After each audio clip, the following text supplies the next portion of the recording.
მე ბოლო პერიოდში მიმდინარე მოვლენების დაკვირვების შემდეგ მივიღე გადაწყვეტილება მეყარა კენჭი პარლამენტში. რატომ გადაწყვიტეთ? უბრალოდ მაინტერესებს, მინდა დაგისვათ კითხვა, რატომ გადაწყვიტეთ, რომ იყოთ მაჟორიტარი და მოხვიდეთ პარლამენტში? თქვენ უკვე იყავით პარლამენტში, თან თქვენ იყავით. პასუხი მოვისმინეთ. კი ბატონო, არ დაინტერესებია, მინდა კომენტარი მინდა გავაკეთო. თქვენ 2013 წლიდან ხართ პარლამენტში, თქვენ წარმოადგენთ ახალგორის დეპუტატს და თქვენ ერთი გამოსვლაც არ ქონიათ პარლამენტში, თქვენ არც ერთი საკანონმდებლო ინიციატივა არ ქონიათ. მე მაინტერესებს უბრალოდ რა თქვენ დაგჭათ საკანონმდებლო ინიციატივების მისაღები, კონცეფციების მისაღები. თქვენი პერიოდში, როდესაც ახალგორში იყო გაჩაღებული ომი და სროლა, ერთი განცხადება არ გაიკეთებია და თქვენ იყავით ხალხის დროებითი წარმომადგენელი და თქვენ მათ პოზიციებს არ იცავთ. ომი იყო, მოსახლეობას ესროდნენ და თქვენ პარლამენტში ერთი გამოსვლა არ გააკეთეთ. მე ახალგორში ვიყავი. ერთი გამოსვლა არ გააკეთეთ. ახალგორში პარლამენტში რომ შედიხართ, რისთვის შედიხართ მითხარით? ბიზნესი რომ დაიცვათ, ამის აღშრება არ გაქვთ? შენ ბიზნესს არანაირი დაცვა არ შედება. თქვენგან პარლამენტში რატომ გინდათ? პარლამენტში იმიტომ მივდივარ, რომ მცხეთას გაუჩინო პატრონი. დღეს რაც ხდება მცხეთაში, ეს არის სამართლიანი არის, გამგებელი არის გუბერნატორი პარლამენტში, საკანონმდებლო მუშა, ეს არის საკანონმდებლო ორგანო. ეს არ არის ბიზნეს ასოციაცია. ზუსტად არის უბედურება, რომ არის გუბერნატორი, არის გამგებელი, არის მერი, მაგრამ თქვენს გარეშე გამგებელი კი არა. ბატონო, პარლამენტში გამგებელი არის ნიშნება, გამგებელი. საკანონმდებლო მუშაობა, ერთი საკანონმდებლო ინიციატივა მითხეთ, რაც ვერ მიიღეთ. ერთი გამოსვლა გამახსენებთ.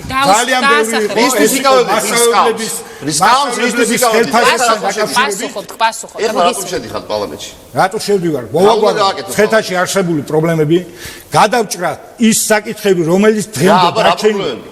ის კორუფციული სქემები დააბრუნოთ ისევ, როგორც იყო. კორუფციული სქემები თქვენ დააბრუნეთ. მითხარით ეს კორუფცია. ძალიან ბევრი. მითხარით, არა, მაგალითი მითხარით. ვის მაგალითი? კორუფციის მაგალითი მითხარით. რომელი ერთი გითხარით? ერთი მითხარით, ორი არ მინდა. მაშინ მე გეტყვით ახლა ძალიან ბევრს. ერთი კანონის გამისახელეთ რამე იყო. ერთი წუთით ბატონო დები. მე გეტყვით საპირწონო. ერთი წუთით მეც უნდა დავსაკითხო. პასუხი გამეცი რამეზე.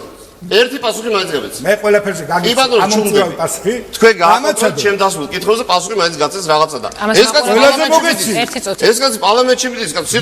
აი კონკურენციის თემა ეს არის და თქვენ არჩევნები დღეს უკვე წააგეთ. თქვენ არ ახართ ის კაცი რომ პარლამენტში შეხვიდეთ.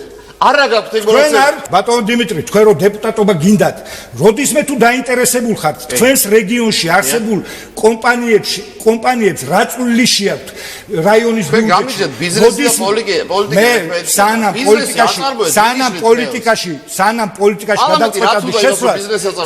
პოლიტიკაში გადავწყვეტავდი შესვლას, მანამდე ვიყავი ბიზნესში გუშინდელ დღემდე.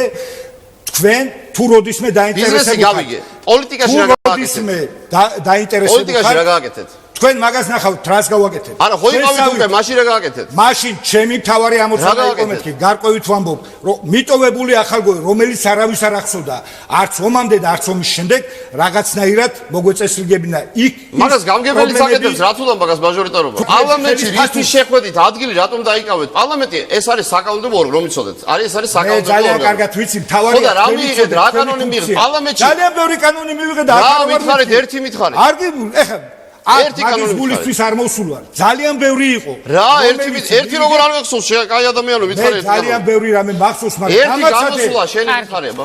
თქვენი უგაცრავად. მითხარ. ცეზარ ჩოჩელი არის ბიზნესმენი, მე მხოლოდ ამ ნაწილში მივესალმები მას.